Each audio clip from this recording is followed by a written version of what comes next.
So motivating teams, there's a small story here. There's a lot of, so many frogs, they were crossing in a forest. So when they're jumping here and there, there was a small dip there. The frogs tried to cross, and 2 frogs fell into that deep well. And it was raining, and all other frogs were standing at the tip of the well, and they were telling don't come up, don't try to come up. It is raining, the water level will increase, so with that you can come up. So one frog, they were all shouting, don't come, don't come, don't come. So the one frog, by saying this, it comes up, jumps higher and higher and higher, and it comes out of the well. See, it is jumping out of the well, and the others were asking, see, we were asking you not to come out. Why did you come? Then they identified that that frog is a dumb frog, and the frog was not able to actually hear what the frogs were saying. By the lip movement, the frog predicted that everybody is motivating and encouraging the frog to come out of the well. So that is what goes into the mind of a person who is working, is the encouragement. So by seeing that, all the frogs goes and saves the other frog also. Come, come, come, you can also come, like that they say, and they come. So effective problem solving and making logical decisions. So decision making, only when we are calm and composed, we will be able to take decisions. As leaders, that is very, very essential.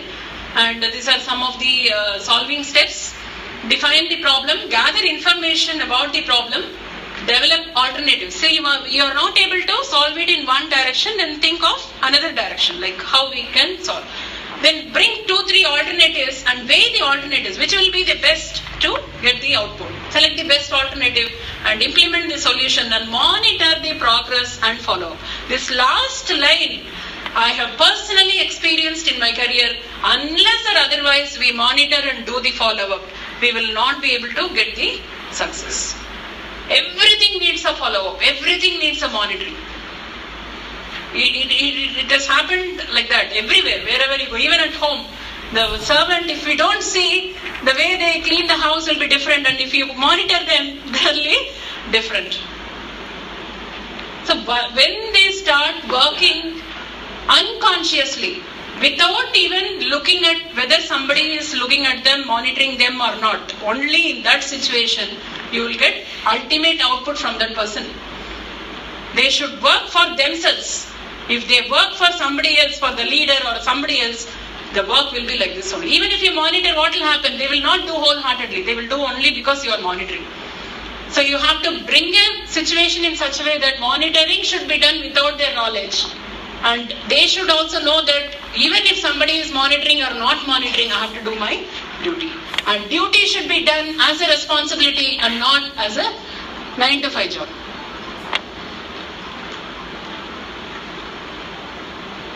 So again, this is problem solving.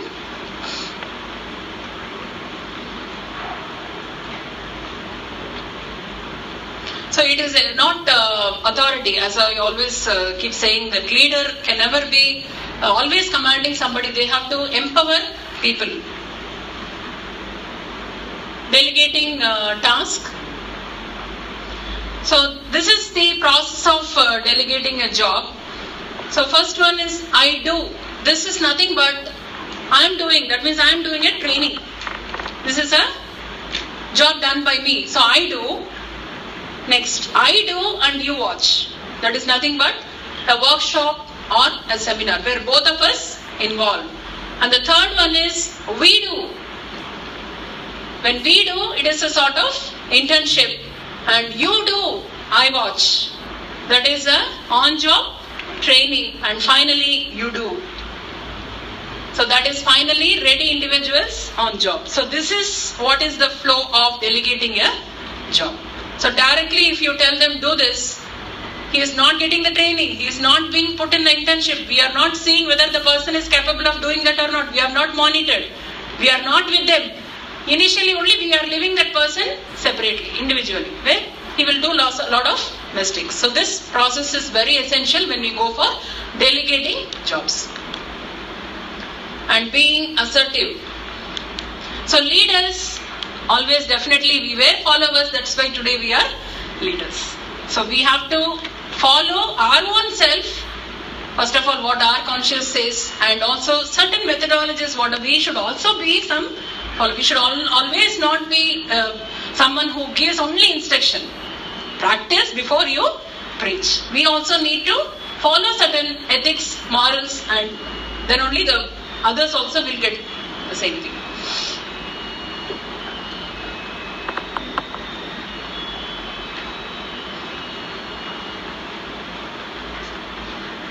So seeing a big picture, instead of visualizing a small one, say, as I said, this is a good example actually. 3 stone cutters, 3 people are there. Each one is cutting a stone, and when a person passes by and asks, what are you doing? I'm just cutting a stone. For what he is cutting, he doesn't know.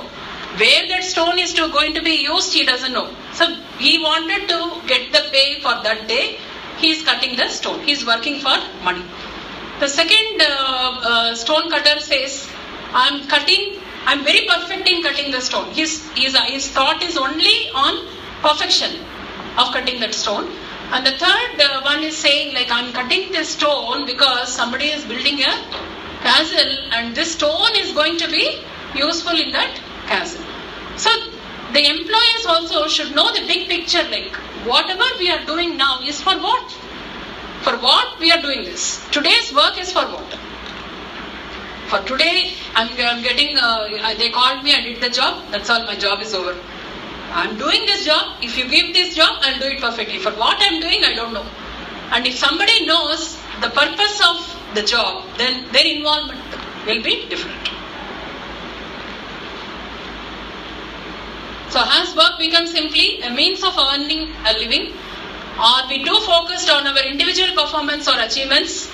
So this is again whether you're worried only about your own individual performance, whether I'll become a zonal leader or I will become a regional leader or I'll become a governor. So positional importance, positional value, if they work only for that, not for societal change, then that is not our vision. So do we have a sense of a bigger picture in what we do?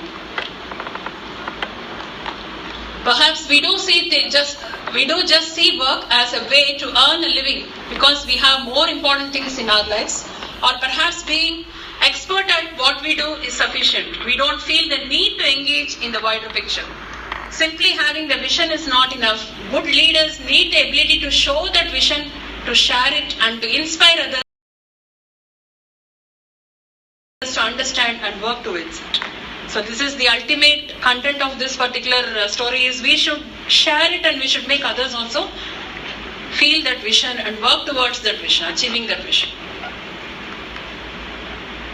So the third stonecutter becomes a leader when his view of his work is shared by his workmates, when none of them says they are simply doing their job.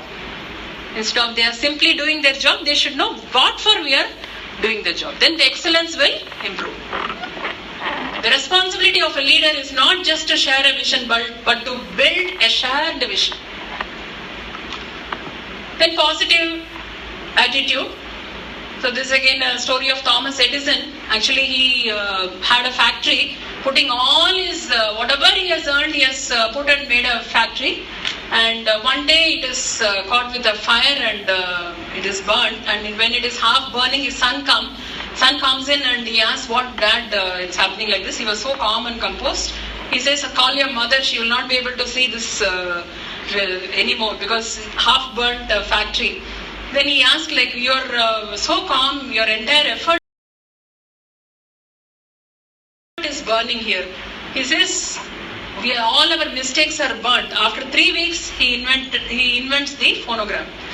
So if he is going to fail there, if he says no, everything is gone, I cannot do anything further, if he is not being proceeding further, he would not have invented that. And seeing a triumph in tragedy. Even tragedies keep coming, but we cannot stop our lives with it.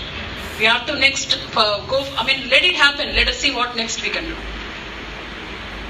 So learning from failures, as we see, a lot of failures comes in our way right from our childhood. We see when we start learning bicycle, we'll fall and we'll learn. We know that if we do like this, we'll fall.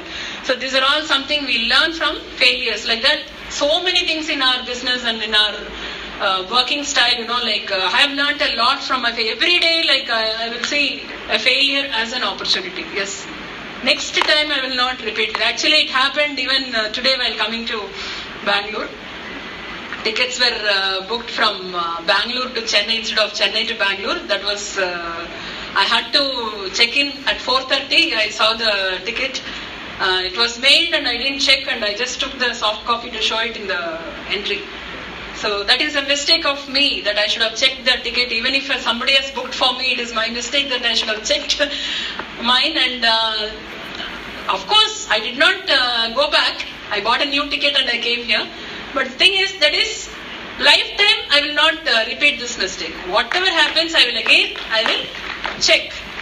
So this is something we learn from failure, and I did not feel bad. Yes, this is a learning lesson. Today morning, early morning, God has made me to learn something.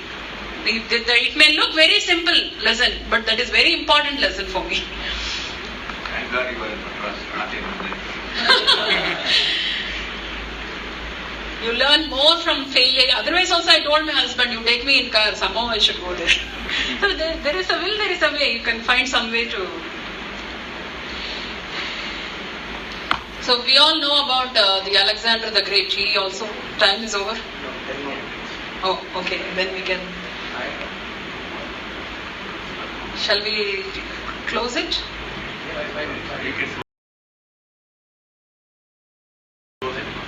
Yes? Okay. No, there are some authoritative style of leadership, directive style of leadership, influencing style of leadership. I have some stories. I think it will take some time for you.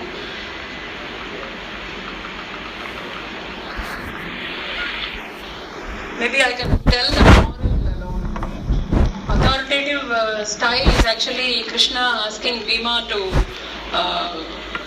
Jarasandha during that fight. Actually, if he is broken into two halves, also the body will rejoin.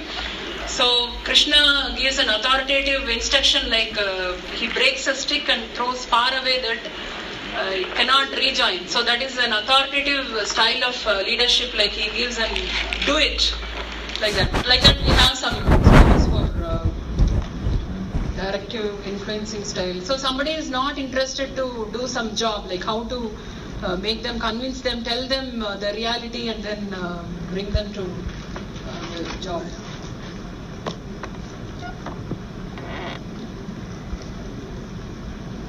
So managing ego, we all know, like that is something which comes in without our willingness, it enters into us.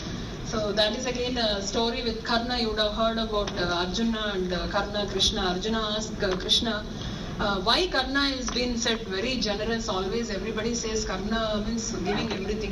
He is like that. I can also be like that. Then Krishna makes two hills as gold, and he says, like, you donate all these things to the two villages. Then he goes into the village and he announces, say, I have two gold hills and I'm going to distribute to you all. Everybody is praising Arjuna. Yeah, he's a very good king. He's going to distribute. And then he's breaking the hill and he's distributing to all the villages. 2-3 days he's doing, but the hill size is not getting reduced. Then he comes to Krishna and says, like, what is this? I'm unable to donate. Then he calls Karna, and Krishna says, see, 2 hills I've given you of gold. You distribute the same to the villages. He called one person from one village and another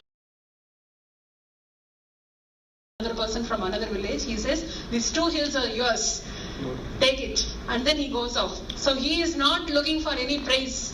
He just wants to serve. So serve without any expectation. So this is from that, like, ego. You will not have any ego, like you will not expect anything.